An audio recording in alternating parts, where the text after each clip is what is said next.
இந்த பிரண்டை துவையல் எப்படி பண்ணுறதுன்னு பார்த்துருவோம். இப்போ நம்ம இங்கே பாருங்க, இந்த மாதிரி இது வந்து பிரண்டை துவையல் தான் பண்ண போகிறோம். நான் இப்போ ஒரு பிரண்டையை நறுக்கியிருக்கேன். இவ்வளோ தான் வந்திருக்கு நமக்கு. இங்கே பாருங்கள் எவ்வளோ குப்பைன்னு. இது பூரா அந்த தொளி, இந்த ஓரத்தில் அந்த 4 சைடு இருக்குல்ல, இந்த 4 கார்னர், இந்த 4 கார்னரையும் எடுத்துட்டு இந்த தொலியை வந்து இந்த மாதிரி பாருங்க,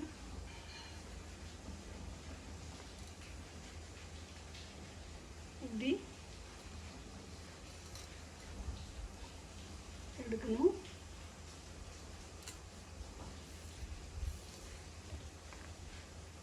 இப்படி எடுத்துட்டு அதையும் இப்படி நறுக்கி இந்த சைடில் இருக்கிற கனமான தொலியை எடுத்துடணும். இந்த மாதிரி வர்றதை கொஞ்சம் கொஞ்சமாக அப்படி போட்டுக்கிறணும். ரொம்ப பிஞ்சாக இருக்குன்னு வைங்க, இந்த மாதிரி ரொம்ப பிஞ்சு இந்த மாதிரி வளையுது இல்லை, இதெல்லாம் அப்படி போட்டுக்கிறலாம். இந்த கார்னர் ரொம்ப ஸ்டிஃபாக இருந்தால் மட்டும் அதை வெட்டி எடுத்துடணும். இது கொஞ்சம் ஸ்டிஃபாக தெரியுது, அந்த இடத்த இப்படி எடுத்துட்டு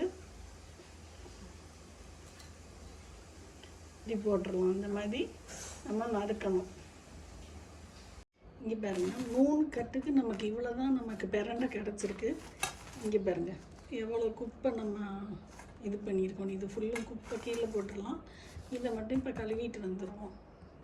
இப்போ இந்த மாதிரி நம்ம ஒரு சட்டையை எடுத்து வச்சுருக்கோம்.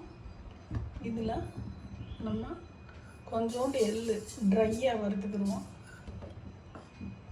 எள்ளு ஓரளவு வறுத்துருச்சு, 1-2 வெடிச்சிருச்சு.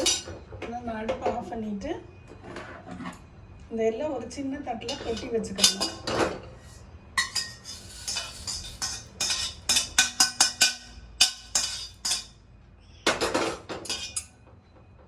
இந்த மாதிரி கொட்டி வச்சுருக்கோம். இப்போ இந்த சட்டியில் சும்மா ஒரு 2 ஸ்பூன் எண்ணெய் ஊற்றி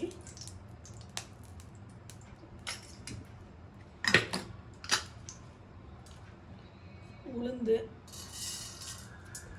கொஞ்சோண்டு பெருங்காயம், கொஞ்சோண்டு கடுகு,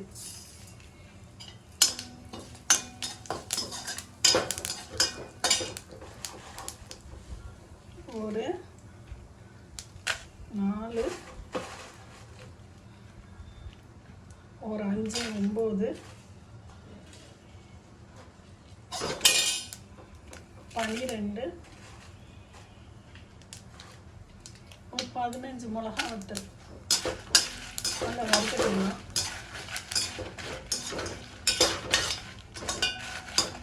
வறுத்துருச்சு. இது இந்த எள்ளோட சேர்த்து நம்ம கொட்டி வச்சுக்கலாம். மாதிரி நம்ம எடுத்து வச்சுருக்கோம், இருக்கட்டும். இது இப்போ பாருங்கள், நான் வந்து இந்த இதை நான் வந்து கழுவி வச்சுருக்கேன். இதில் கொஞ்சம் கருவேப்பிலை போட்டுக்கிறோம். இந்த மாதிரி பூண்டு வந்து 4 பல் போட்டிருக்கேன். இப்போ இந்த சட்டி காய வச்சுருக்கோம். கொஞ்சம் எண்ணெய் கூட ஊற்றிக்குவோம், அப்போ தான் அந்த பிரண்டை வதங்கும். இப்போ இந்த பிரண்டை, பூண்டு, கருவேப்பிலை இதை அப்படியே எடுத்து போட்டுறோம். நல்லா வதங்கணும், நல்லா வதக்கிடுவோம்.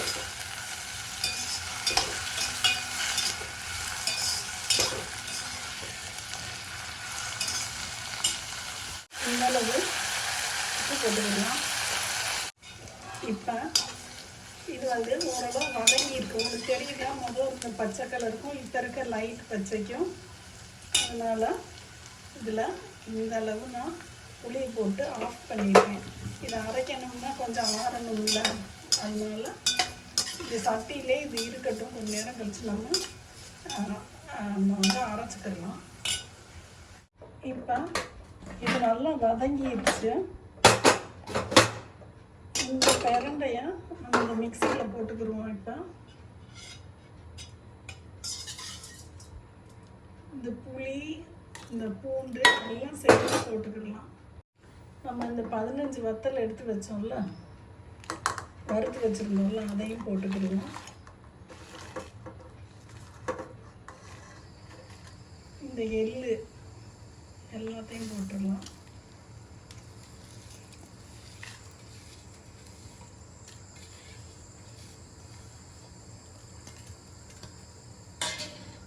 இந்த அளவு நான் தேங்காய் எடுத்து வச்சுருக்கேன், அதையும் சேர்த்து போட்டு அரைச்சிக்கலாம். நமக்கு இப்போ பிரண்டை துவையல் நல்லா அரைச்சிடுச்சு. நம்ம இதை இப்போ எடுத்து வச்சுக்கிடலாம். இப்படி பாருங்கள், இது வந்து நமக்கு வந்து கொஞ்சம் இந்த மாதிரி நாராக தான் இருக்கும். ஏன்னா பிரண்டை நம்ம நல்லா தான் க்ளீன் பண்ணோம், ஆனாலும் அதில் வந்து அந்த மாதிரி இருக்கும். செம்ம எம்மியான பிரண்டை துவையல் ரெடி. இது சாதம், உப்புமா, தோசை, இட்லி எதுக்கு வேணாலும் நம்ம சாப்பிட்டுக்கிடலாம். டேஸ்ட் பண்ணி பார்த்துட்டு சொல்லுங்கள் ஃப்ரெண்ட்ஸ். பாய்.